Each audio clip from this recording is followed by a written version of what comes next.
You are now about to witness the strength. O propósito é um termo que vem ganhando relevância neste mundo cada vez mais líquido. Vivenciamos problemas que impactam o nosso globo e ainda assim vemos empresas se beneficiando de suas oportunidades digitais. Como criar valor deste caos de transformações? A transhumanização seria um caminho para gerar os novos relacionamentos com os clientes? Podemos verificar que a busca é cada vez mais por experiências mistas entre a realidade e o virtual. E as relações não serão entre humanos, mas através de assistentes pessoais. Por isso, você ou sua empresa estão preparados para lidar com este novo cenário de um ecossistema de inteligências artificiais? Pois é. Cada vez mais, os processos cognitivos serão orientados pela aprendizagem das máquinas e tudo será conectado pela internet, a internet das coisas. Talvez a sua dúvida seja como monetizar em um mundo cada vez mais sem moeda, ou como gerar renda em um mundo sem emprego. Se o que eu falei bagunçou a sua mente, então seja muito bem-vindo à Expert Innovation Summit 2030, o primeiro congresso e fórum transhumanista do Brasil, 100% online e gratuito. Serão 11 trilhas que vão explodir a sua mente. Participe do fórum e vamos juntos levar inovação para todos. Aprecie agora um dos nossos protagonistas e nos vemos na próxima.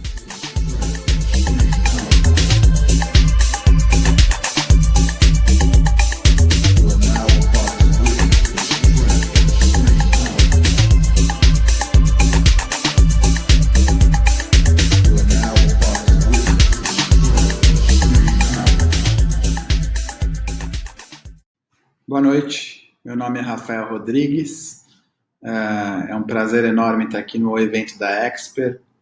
Eu agradeço muito ao Paulo e ao Carlos pelo convite, e hoje aqui nessa trilha eu fui convidado a falar sobre o tema Criando um Propósito Sólido no Mundo Líquido. Eu adorei esse tema. Ele é super aberto, assim, ele permite a gente navegar navegar sobre diversas óticas, mas quando eu bati o olho, eu lembrei de alguns momentos, pessoas, palestras, e aí, conversando com o pessoal do evento, eu me permiti a fazer meu speech num formato aberto também, encarar essa palestra aqui de forma líquida e tentar criar um propósito sólido durante ela toda. O que é de forma líquida? É vir aqui sem muito roteiro, só com alguns pontos que eu fixei na minha cabeça e abordar esse tema sobre a minha visão, sobre a minha ótica do assunto e algumas vivências da minha vida. Então, o que eu vou fazer? Eu quero contar 3 histórias aqui, que foram histórias que me remeteram a esse tema. Então, uma história é uma história pessoal, outra história é uma história de empreendedorismo, que mistura o pessoal com a parte empresarial de empreendedor, que eu já vivenciei na minha vida. E a terceira história é uma história mais corporativa, como executivo. E nas 3 eu quero debater sobre propósito sólido e sobre mundo líquido. E, enfim, só para vocês entenderem como eu fiz a composição da minha palestra, quando eu olhei essa frase, eu comecei a lembrar de várias coisas, de várias pessoas, de várias teorias. Então, o mundo líquido, né, e o propósito, são 2 palavras que têm me alcançado bastante nos últimos anos. Então, quando eu leio propósito, quando eu li propósito no tema, eu já me lembrei imediatamente de um palestrante americano chamado Simon Sinek, que foi uma palestra que eu vi em 2012, numa convenção de vendas que eu fui convidado a participar em Orlando.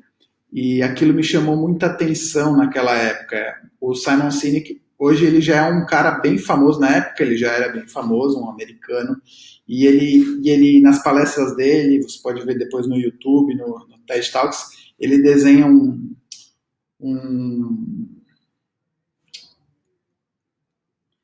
como é que é? Me fugiu o nome aqui, o que você joga dado, uma mira, né? E aí, o centro de tudo ele coloca o why, por quê? Depois how, como, depois what.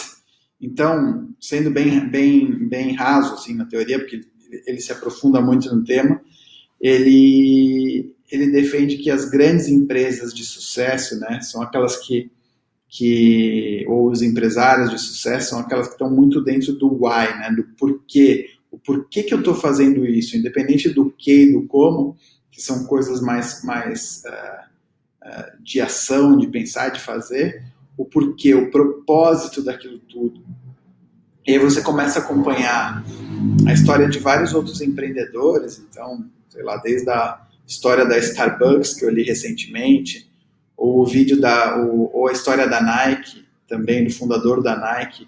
É incrível como o propósito nessas empresas que têm histórias de longo prazo, assim, que o propósito você vê que o propósito está no centro de tudo, né? É ele que leva as pessoas a se engajarem, a continuarem, a atravessar tempestade, nos momentos mais difíceis, que são esses momentos líquidos, é o propósito que está lá segurando a onda. E aí eu já me lembro da Bíblia também. A Bíblia fala muito de propósito, né? Deus é propósito, pode ser tradução de propósito. Fé também está ligado muito a propósito. Então, eu acho que eu vou trazer essas reflexões durante as 3 histórias que eu vou contar, tá bom? Então vamos lá. A primeira história é uma história que me remete a mundo líquido. Também a propósito também. Mas eu vou voltar lá para 2014. Hoje eu tenho 38 anos, eu tinha 30 anos, e eu tinha acabado de me divorciar. Então, o processo de divórcio, para qualquer pessoa, ele é bastante duro, independente das circunstâncias, né? Você tende a ter um processo de bastante introspecção, então, você tinha uma vida a 2 e de repente você passa a viver sozinho. Eu já tinha 30 anos de idade, já tinha passado por vários términos de namoro, mas o divórcio foi bastante diferente, porque envolve família. Enfim, para mim foi um processo imersivo, envolveu muita reflexão e realmente uma mudança de vida. E aí eu já estava morando num apartamento sozinho, de um quarto e tal, e logo depois desse divórcio foi um período de bastante introspecção, passava bastante tempo sozinho, fazendo leitura, assistindo filmes, escutando músicas que eu não escutava desde a adolescência, enfim, fazendo muitas coisas diferentes. E aí eu tive uma recomendação, se eu não me engano, de um livro de um sociólogo chamado Zygmunt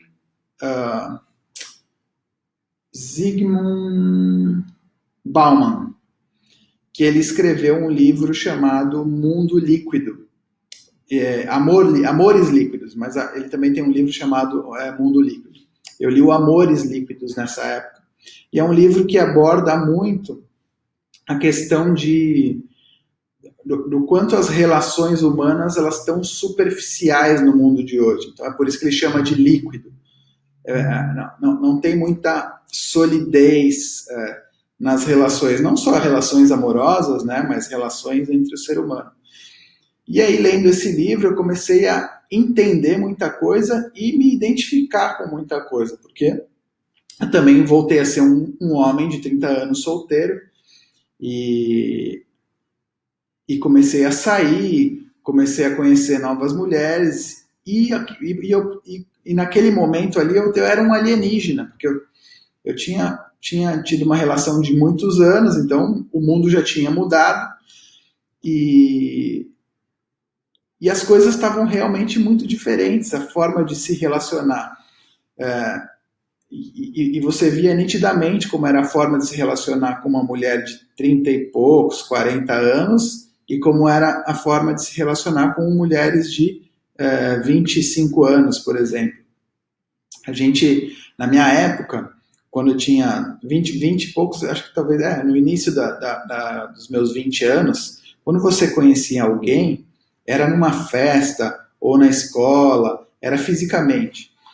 E aí ninguém tinha celular, acho que tinha uma época que as pessoas tinham pager, mas celular ninguém tinha ainda.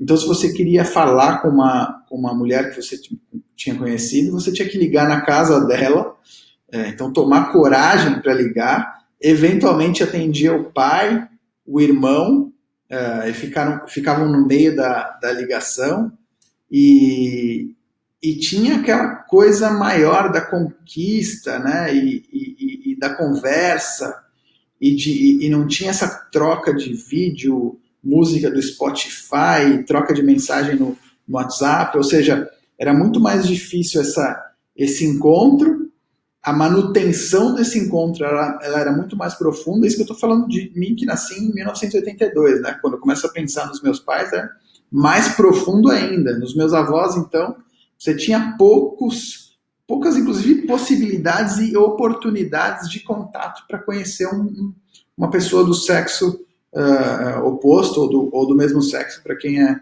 homossexual.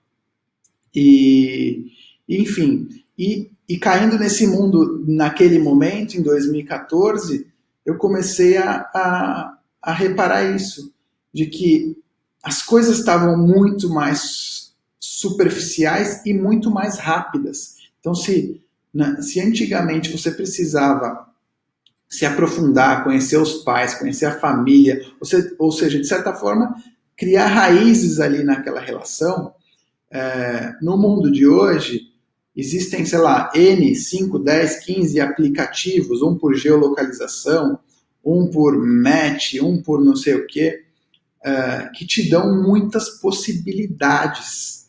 Então,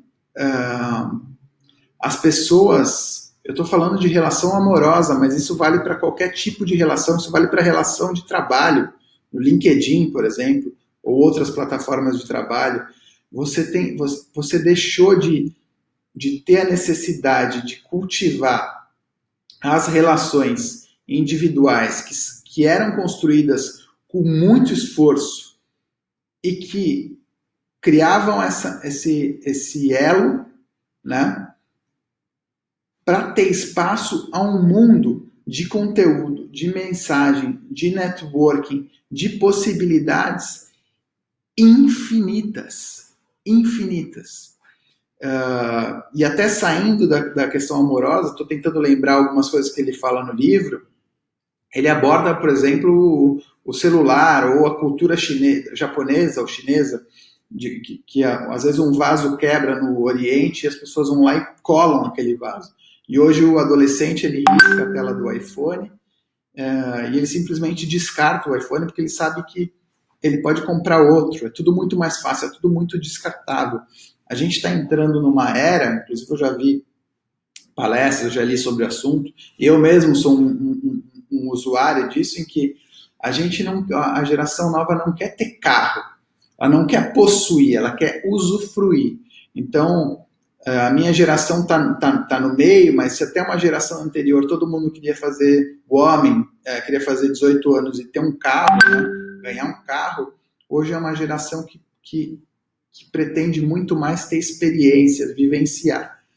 Então, puxando para o lado líquido da coisa, né, lendo esse livro e vivenciando aquele momento, eu comecei a perceber que, apesar de no livro existir uma certa crítica, né, em relação ao mundo líquido, moderno, que a tecnologia principalmente trouxe, existem os dois lados. Existe o lado bom e o lado ruim. E no final, o que controla o lado bom ou o lado ruim está aqui dentro, né? Tem a ver com o seu propósito pessoal. Então, se você está conectado ao seu propósito, não interessa a área da sua vida, se é a área profissional, se é a área amorosa, se é a área familiar. Quando você está conectado ao seu propósito, né, ao que está aqui dentro, mesmo no mundo líquido, mesmo numa situação líquida, mesmo com pessoas líquidas que aparecem em contextos diferentes da sua vida, você está centrado, você está seguro. Então, se por um lado as relações humanas elas se transformaram ou ficaram um pouco mais superficiais, vamos dizer assim, né? Por essa quantidade de possibilidades, por outro lado, as possibilidades que a tecnologia ou esse mundo líquido trouxeram para o ser humano, elas são infinitas. Então não tem barreira. Então, sei lá, para o meu avô era impossível, caso meu avô tivesse se divorciado, que ele conhecesse uma garota da Suécia, ou que ele tivesse num fórum digital na Austrália e que a prima dela fosse da Holanda, que apresentasse um amigo dos Estados Unidos e que ele se casasse com uma mexicana, sei lá. Né? As chances remotas, não só pela barreira da língua, né? Mas pela barreira do conhecer alguém, pela barreira, inclusive, do se divorciar, porque hoje eu não sei qual é o dado, mas existe uma taxa grande de divórcio ou de término de namoro, as pessoas têm trocado mais relações. E falo isso para relações de amizade também. Eu tenho a sorte grande de ter crescido num prédio em São Paulo, em que as mães já se conheciam antes dos filhos nascerem, e eu tenho meus amigos de infância, que a gente se conheceu com 0 anos, a gente nasceu já com as mães juntas no prédio. Eu tenho uma sorte grande, e eu vejo que quase ninguém tem isso, de ter esses amigos até hoje, de preservar essa relação. Então é uma relação sólida. A tecnologia trouxe um pouco isso para as pessoas hoje também, o Facebook, o Instagram, eles trouxeram as pessoas do passado também para se conectarem, mas não de maneira sólida, talvez de maneira líquida, né? Mostrando imagem, mostrando um contexto social, uma vida que todo mundo sabe que nem sempre é verdadeira. Mas essa foi a primeira história, então, pessoal, que me veio na cabeça no contexto líquido, mundo líquido. Lembrei do autor do livro Amores Líquidos, lembrei dessa situação líquida da minha vida, que foi uma separação, e lembrei dessa reflexão, como eu fiz essa reflexão, e no final ela me ajudou muito a entender meu norte, né? Eu entendi naquela época que de fato eu precisava buscar alguém, o que eu queria para a minha vida, né? Então, buscar alguém da minha geração, de mais ou menos a mesma idade, que hoje é minha mulher, já é casada há 5 anos, temos 2 filhos e somos muito felizes. Mas me fez refletir muito nesse sentido e me levou, também fiz bastante tempo análise com terapeuta junguiana, e o Jung aborda muito isso, né? Aborda o propósito. Então você tem um mundo de fora, né? O mundo exterior, e você tem um mundo interior. Então, o tamanho do seu mundo interior, ele é infinito, e o seu mundo exterior, ele está limitado ao que você conhece, as suas referências, aos seus amigos, as informações que você recebe, a capacidade que você tem de materializar o que você aprendeu, vamos dizer assim. Mas o mundo interior, ele é infinito, né? Ele pode ser líquido ou pode ser sólido. E eu pude trabalhar bastante isso, né? Para você, todo mundo tem um propósito, né? Todo mundo busca o seu propósito, ou alguns já conhecem seu propósito e vão moldando esse propósito ao longo da vida.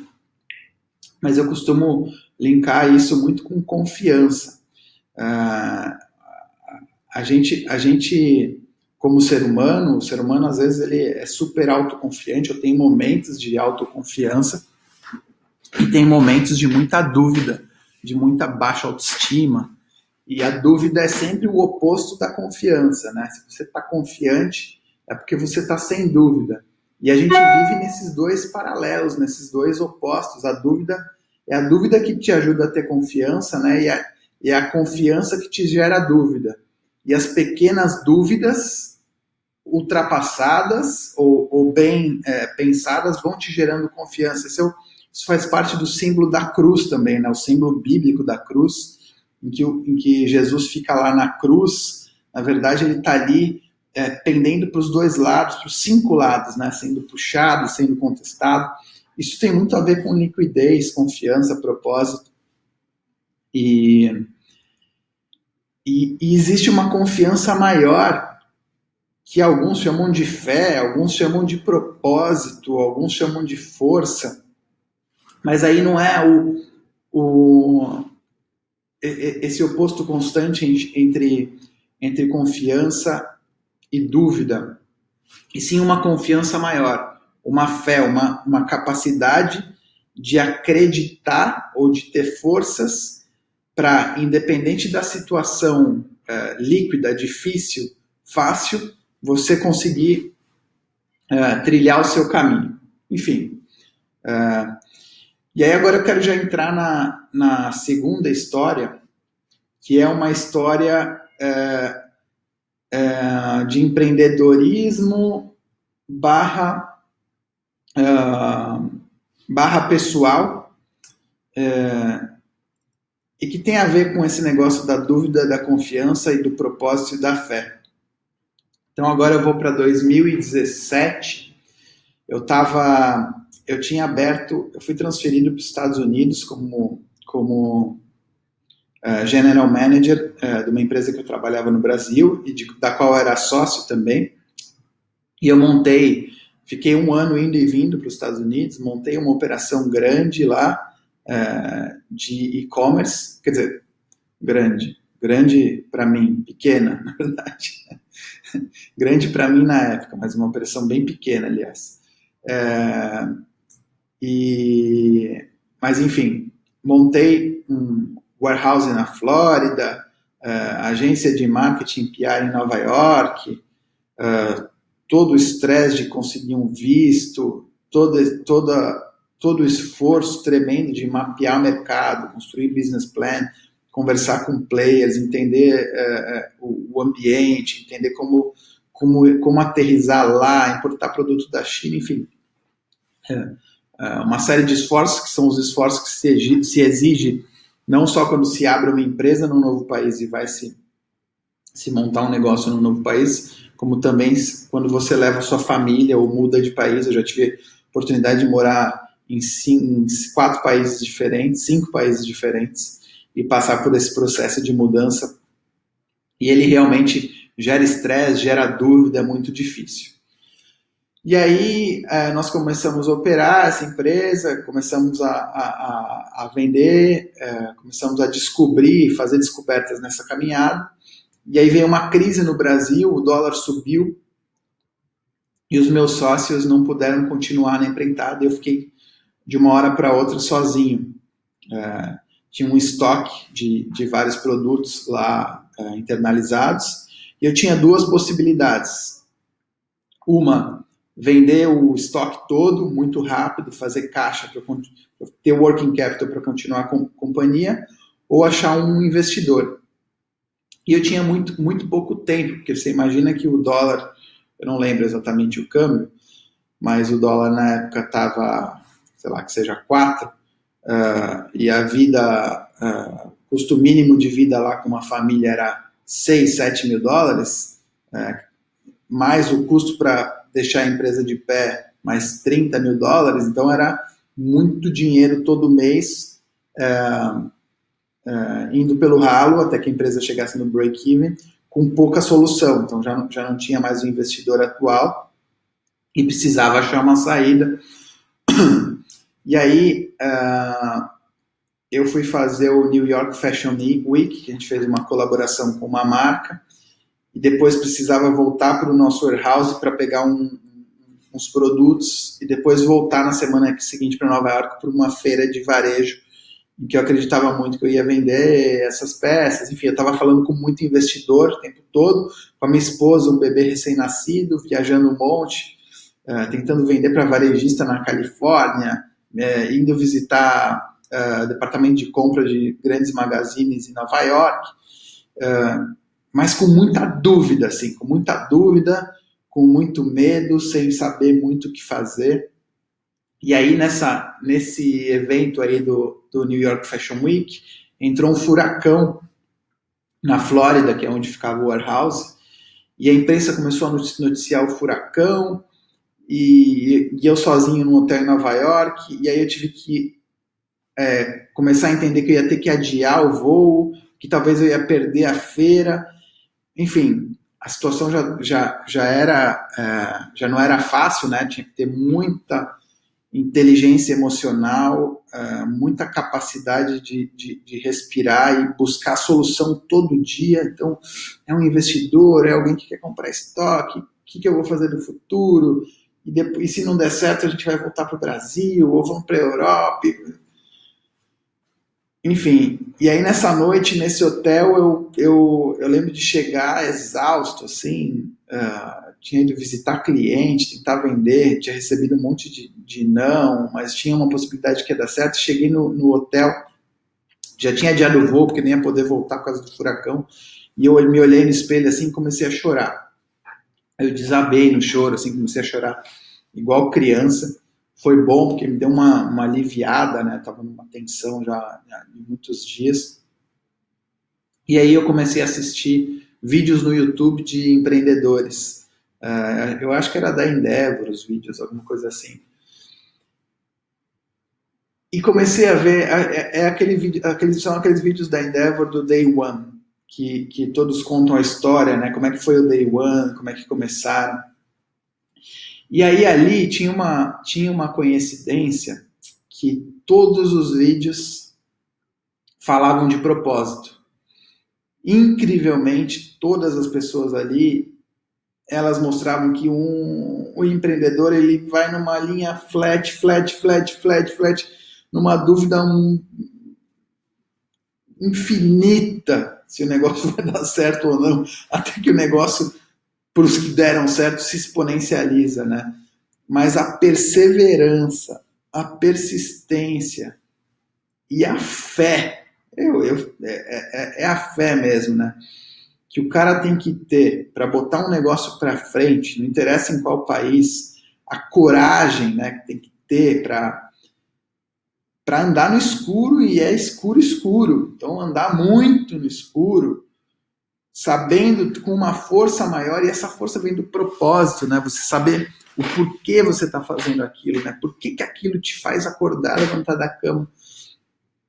E aí né, nesse dia, eu já tinha visto em 2012, né, a palestra do Simon Sinek, já tinha lido matérias, enfim, e também sou uma pessoa bastante espiritualizada, leio a Bíblia, e já tinha aquilo dentro de mim desde o início. Aliás, eu só estava lá por causa de propósito, né? Porque a gente tinha uma paixão gigantesca por essa marca. Enfim, vivemos várias montanhas russas com essa marca, de sucesso, de fracasso, de possibilidades de venda, de não dar certo, de expansão internacional e tal. Mas aí, nessa noite, esses vídeos me reconectaram, assim, sabe? Me colocaram, não, vai dar certo, alguma coisa, eu tenho certeza absoluta que alguma coisa vai acontecer e a gente vai passar por isso e tal.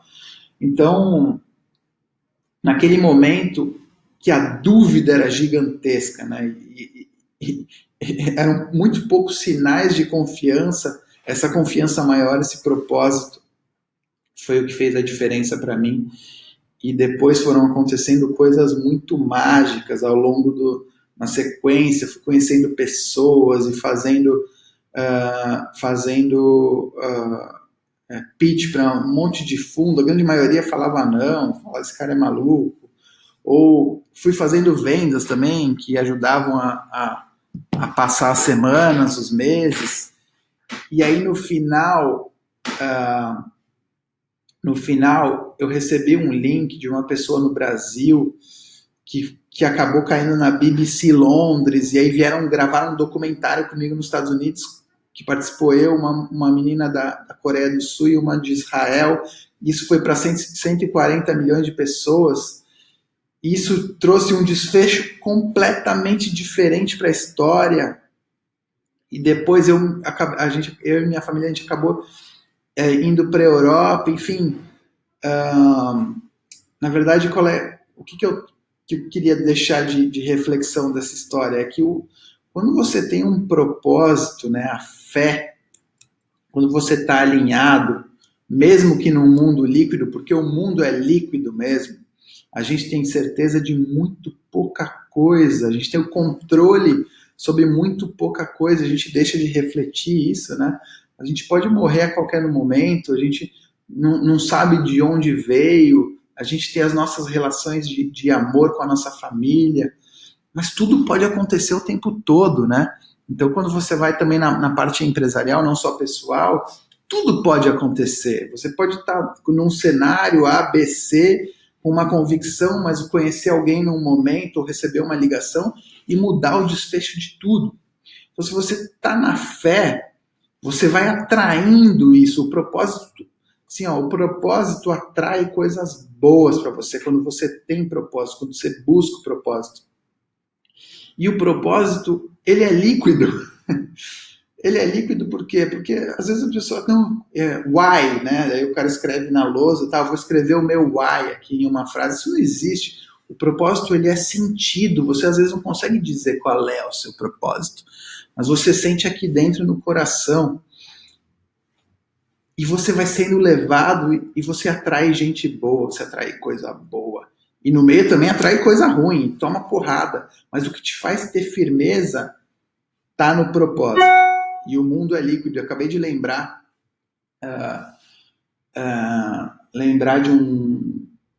de um vídeo chamado, que eu recomendo aqui, depois eu não sei se dá para deixar, depois eu mando o link dessa documentário da BBC e também esse link desse vídeo que eu acabei de lembrar, que numa situação bem difícil também de uma empresa que eu trabalhava, que a gente precisava remotivar o time de vendas, de distribuição, a gente se identificou muito com um vídeo que chama Why Every CEO Should Surf, porque todo CEO deveria surfar, e ele fala de mundo líquido e propósito. Esse livro é incrível, inclusive esse vídeo é incrível, e deveria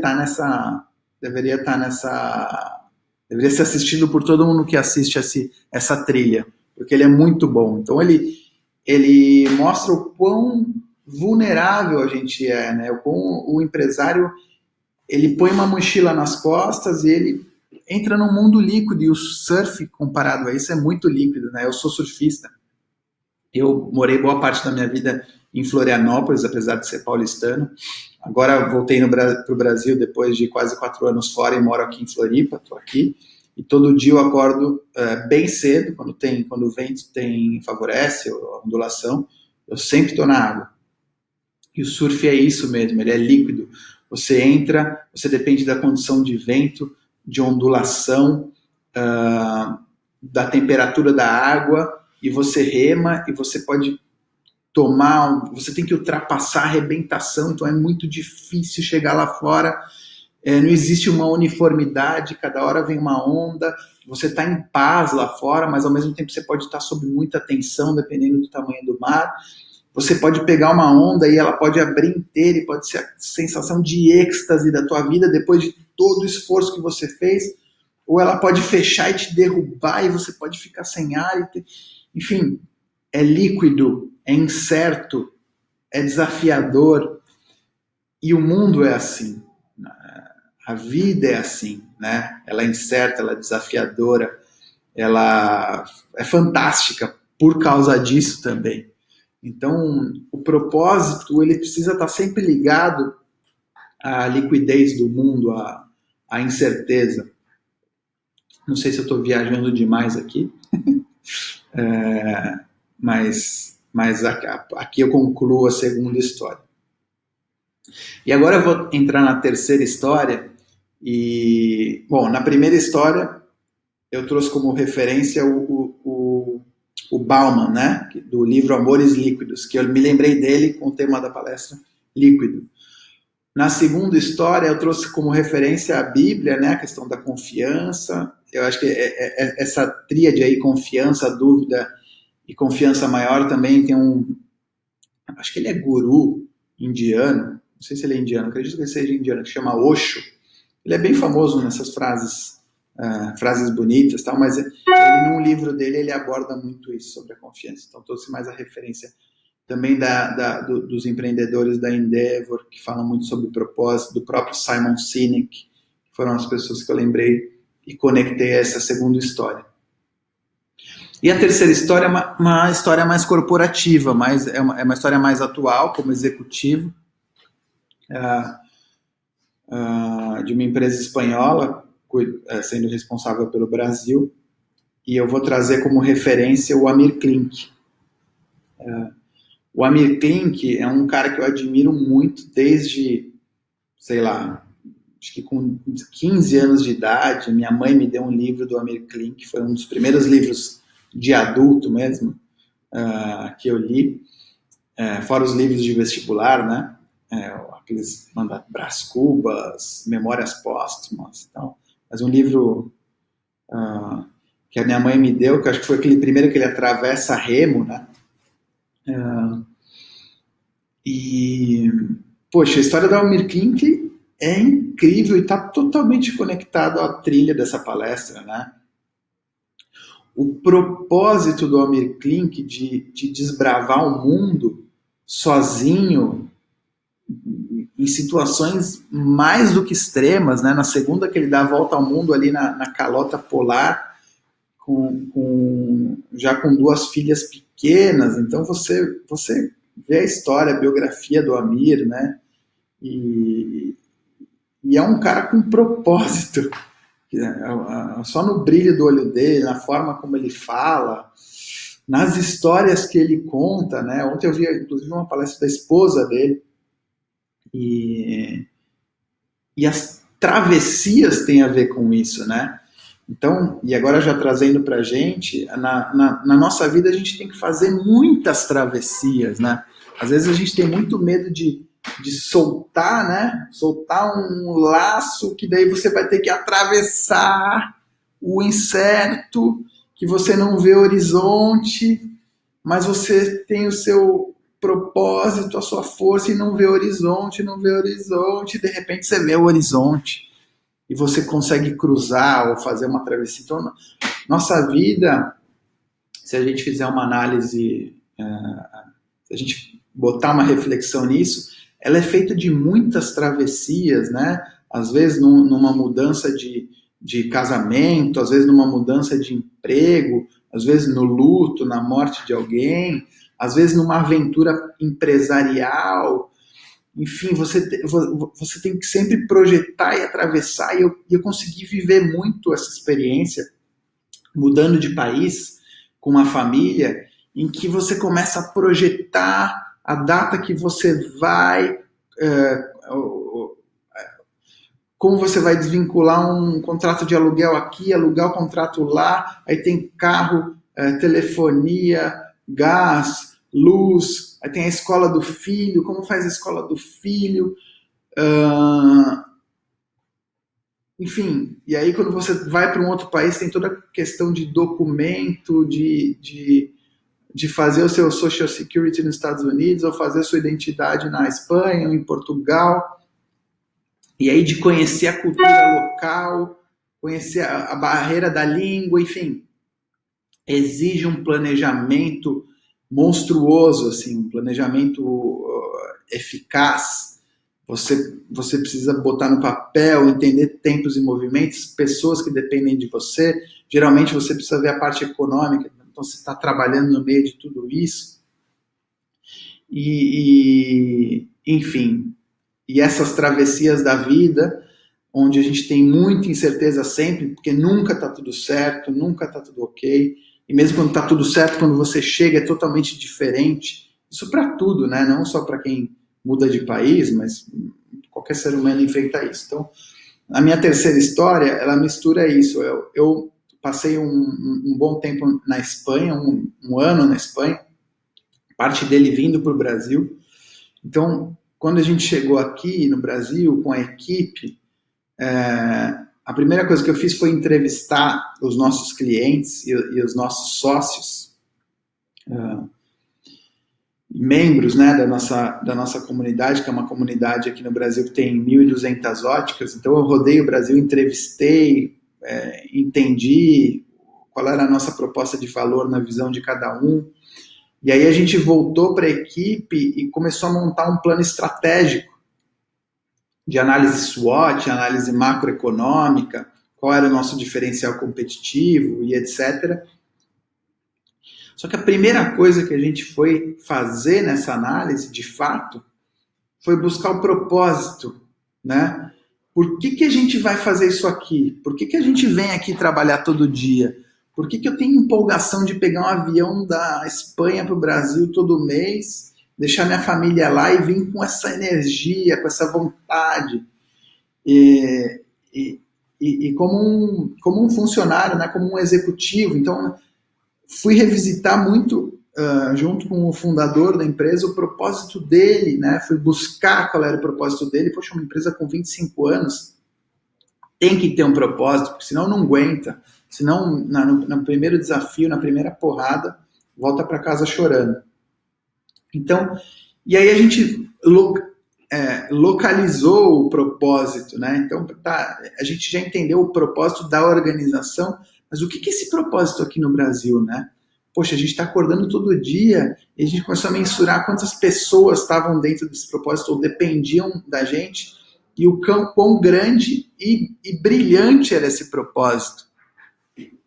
E a partir do momento que a gente descobriu isso, a estratégia ficou muito mais clara e a execução ficou muito mais... A execução fica automática quando você tem o propósito dentro da empresa, entendeu?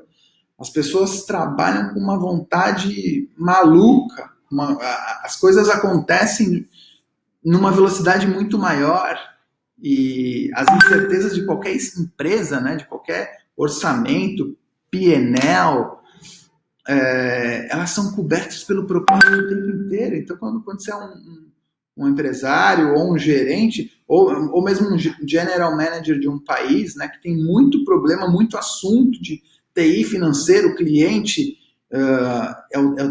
é uma intensidade muito grande, né, e você está sempre pensando nas pessoas, na equipe, no resultado. Quando vem a dúvida, quando vem o medo, o propósito preenche. Então isso é muito incrível. E aí eu finalizo essa história com uma travessia que foi... eu e minha família, a gente já tinha os planos de voltar aqui, minha mulher ia ter o segundo filho. E aí veio o coronavírus em fevereiro, estávamos lá em Madrid, que foi uma das cidades mais afetadas, né, de capital. Estávamos lá em Madrid e um final de semana antes, inclusive, estava eu, minha esposa grávida e meu outro filho numa passeata do Dia da Mulher, no dia 8 de março, no centro de Madrid, que disseram que foi o grande propulsor da pandemia na Espanha. E aí eu fui numa reunião no centro de Madrid, numa consultoria, cheguei, a consultoria já estava vazia, tinha algumas recomendações de máscaras, mas o centro de Madrid vazio. Aquilo me deu meio que um calafrio. A gente já tinha começado a vender os móveis de casa, porque sabia que dali a um mês a gente ia voltar para o Brasil, para ter o filho aqui, próximo da família e tal. E aí nesse dia eu cheguei em casa, vi uma notícia de que os Estados Unidos tinha fechado a fronteira com a Espanha, e aí eu já comecei a pensar, a minha esposa foi dormir, meu filho foi dormir, eu fiquei na sala, não conseguia dormir, e me deu uma angústia interna, né? Minha intuição estava falando mais alto e eu abri o computador, sei lá que horas eram, 1 da manhã, mandei um e-mail para a agência de viagens que tinha nossos tickets, falei, não, compra o próximo ticket para o Brasil, porque daqui a pouco o Bolsonaro também vai fechar a fronteira com a Espanha, porque aqui o negócio está feio, vamos para o Brasil. Consultei minha mulher de manhã, eu falei, tudo bem a gente fazer essa virada, tudo bem, fui para a empresa, falei com o pessoal da empresa, ó, tô adiantando e tal. E aí foi aquela correria, porque, na verdade, isso devia ser terça-feira, a gente ia voar na sexta, então liga para a proprietária do imóvel, vai na escola do meu filho que já estava fechada e começa a resolver tudo, aquela bagunça, confusão. Eu sei que a gente conseguiu no final, na sexta-feira, imagina, uma mulher grávida, um filho, umas 15 malas, uma bicicleta, um carrinho de bebê. E aí a gente botou todas as malas para fora. Nesse dia, a Espanha tinha dado lockdown. Então não tinha táxi, não tinha quase Uber. E aí eu lembro de correr na rua, assim, em Alcobendas, que era no norte de Madrid, tinha uma fila de gente para comprar cigarro, umas filas em supermercado. Minha mulher com meu filho começou a dar aquela agonia de filme, né, aquela tensão. E aí eu consegui um ponto de táxi, aí foi cada um num táxi, chegamos no aeroporto, já aquele clima de, sei lá, Chernobyl na Rússia, todo mundo de máscara. E eu comecei a rezar, falar, nossa, Deus, põe a gente em segurança, vai dar tudo certo, a gente vai conseguir embarcar, porque tinha essa dúvida se ia conseguir embarcar, porque a Espanha estava fechando. E aí no final, botamos todas as malas lá, embarcamos, tal, voamos. Quando a gente chegou no Brasil aqui, uma passageira que estava do nosso lado levantou a mão e falou que tinha Covid e que precisava de um médico. E aí veio a vigilância sanitária, a gente ficou 4 horas dentro do avião pousado em Guarulhos, perdemos a conexão para Florianópolis, passamos o dia inteiro em Florianópolis. Aí meu filho começou a tossir, minha mulher queria levar ele direto no hospital, chegamos aqui, fomos no hospital. E aí o apartamento que a gente tinha alugado, a hora que a gente chegou às 10 da noite, não tinha luz. Não tinha luz. Fomos para um hotel. Aí eu cheguei no hotel, dormimos a primeira noite no hotel, no dia seguinte o governo aqui de Santa Catarina decretou lockdown e o hotel nos informou que a gente não ia poder ficar. Meu Deus, o que eu vou fazer? E aí, lógico, também nós podia alugar um Airbnb, sei lá, algum jeito ia dar, mas você imagina com uma família mudando de país, né? E isso é travessia. Então, por mais que a gente tinha alguma coisa planejada, veio um incerto, né, que é a pandemia do coronavírus, e tudo que a gente planejou nessa outra travessia, a gente já estava acostumado com travessia, não deu certo. E aí nessa caminhada eu encontrei um cara na rua da companhia de luz, que a companhia de luz não queria ligar a minha luz porque estava entrando em lockdown e não podia visitar a casa. E esse cara foi lá e pôs a luz pra gente. E aí, nesse dia a gente entrou e a gente viu a luz e chegou em casa. Então eu trouxe essa história aqui, né, o início da história mais corporativa, né, a importância do propósito, como você alinhar com a equipe, mas, de novo, né, como o mundo é líquido, essa pandemia tem nos provado uma liquidez enorme do mundo, né, tem nos mostrado a imprevisibilidade, e aí de uma forma geral, como as pessoas têm lidado com essa imprevisibilidade, e ela é incrível. Então, se você está no seu propósito, se você busca seu propósito, essa imprevisibilidade pode te trazer dúvida, mas você vai sempre estar na confiança, né? Eu acabei de lembrar de mais um livro que eu li que chama Leaving Microsoft to Change the World, que é eu já li há uns 5 anos, 6 anos esse livro, que é de um executivo também da Microsoft, ele acho que é o head de marketing da China em determinado momento, e vai receber o Bill Gates lá na China, e ele vai tirar umas férias no Nepal e tem acesso a um dado de que a maioria das crianças não tem acesso a ler, e ele começa a construir escolas, e esse cara vai para um propósito mais social, né? Talvez a palavra propósito ela esteja muito ligada também a esse aspecto social de forma geral, assim. E é um livro super interessante. E os próprios milionários americanos, né? Isso aí já é uma outra ideia de propósito, mas o sistema americano também ele corrobora para isso, né? Tem até o imposto causa-mortes, que você pagar 40% de imposto quando você herda uma fortuna. Então, isso estimula com que as pessoas entendam que a vida tem começo, meio e fim, que por mais que você produza aqui, mesmo uma empresa privada, ela tem um propósito social por si só, né? As empresas que dão certo, elas têm esse propósito social. Mas mesmo depois que o dividendo vai para o bolso do fundador, tem também o propósito social na veia, né? Puro. Você pega aí os grandes bilionários, no final você vê que eles estão ali, mas eles estão sempre... Eles doam as fortunas, né? O Warren Buffett doou agora não sei quantos bilhões para o Bill Gates. O Bill Gates já declarou para onde vai a fortuna dele. Eles vão buscar resolver os grandes problemas do mundo, né? Tem um documentário na Netflix fantástico também, que é a cabeça do Bill Gates, que ele... A força dele, né? Pô, eu quero resolver um problema do mundo. Então o cara usa a inteligência, a força, potencial, conhecimento por um propósito. Isso te move de um jeito maluco, de um jeito indescritível. E, enfim, o próprio livro da Starbucks também é incrível. O cara é executivo da Xerox e conheceu uma turma em Seattle que tinha café e viu uma referência na Itália e foi atrás disso. O livro do Elon Musk, a biografia do Elon Musk, que é um dos caras mais falados hoje em dia da Tesla, o propósito dele de chegar a Marte, de mudar a indústria do motor, né, do óleo, para uma indústria mais ecológica, o cara tem que ter um estômago de aço. Eu nunca vi um cara com um estômago de aço tanto quanto esse cara, pelo menos é o que me dá a impressão no livro, assim, não é um all-in na vida, são 250 wins, com família, com tudo, né? Sempre apostando tudo, muitos anos.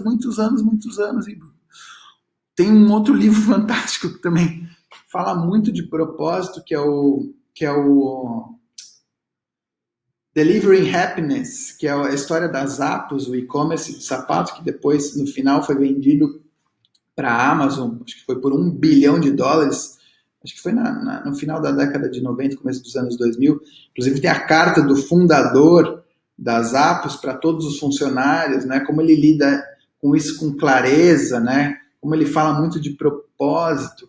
E o propósito que ele passava para as pessoas é que a gente tem que fazer as pessoas serem felizes. Então ele tinha uma metodologia que quando ele contratava a gente, ele queria a gente...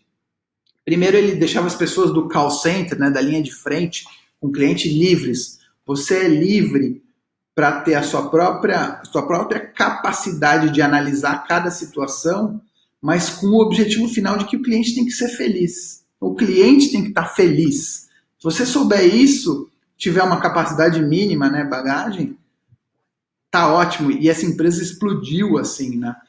E ele, quando ia contratar as pessoas, ele pegava... ele entrava na sala no final do onboarding, né, de treinamento e tal, com um bolo de $5 mil e oferecia $5 mil para quem quisesse ir embora, que não precisava ficar ali por dinheiro. As pessoas poderiam ir embora. Enfim, logicamente que toda história tem uma romantização, né? A vida é dura, a vida não é nada fácil e você contar as histórias depois é muito bonito, mas no meio da travessia, no meio dessas travessias da vida, tudo é muito mais difícil. E às vezes a gente não enxerga a luz, às vezes a gente está nas trevas mesmo. Então, para mim, o propósito é a faixa de luz.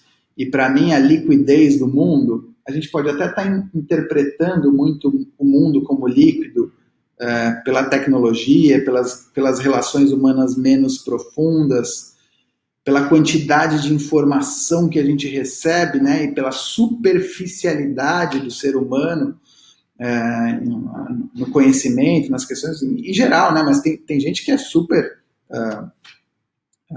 profunda no que se propõe a fazer, mas a vida sempre foi líquida, né? Nas histórias bíblicas você vê vários barcos no meio do mar e Jesus sempre falando, não olha para o mar, não olha para a tempestade, olha para mim, confia em mim, tenha fé que a tempestade vai passar, que você vai ultrapassar desde que você tenha fé. E ter fé, para mim, é ter propósito. Enfim, obrigado mais uma vez pelo convite. Eu até nem sei quanto tempo eu fiquei falando aqui. Espero que esteja dentro do tempo. Foi muito bom para mim mesmo fazer essa reflexão. Então, eu me propus a fazer uma reflexão assim espontânea, sem apresentação. Espero que tenha ficado muito bom. E provavelmente aqui vai ter meu contato. As referências que eu dei durante o vídeo posso enviar para vocês depois, ou a turma da Expert deve colocar aí. Eu fiquei muito empolgado em entender, conhecer agora o ecossistema, a metodologia Expert. Espero ver as outras trilhas e poder compartilhar mais reflexões com vocês, tá bom? Até logo, um grande abraço e até a próxima. Não vai embora, não vai embora, não vai embora. Eu tenho ainda um recadinho, uma informação importante para você. Eu sei que você acabou de assistir um conteúdo, talvez esteja passando na sua cabeça a seguinte questão, a seguinte pergunta: como eu dou os primeiros passos para poder iniciar uma transformação dentro do meu negócio, dentro da minha empresa? Como eu posso levar um projeto para iniciar essa programação de transformação pela inovação através de uma metodologia, de algo que seja estruturado, mundialmente comprovado?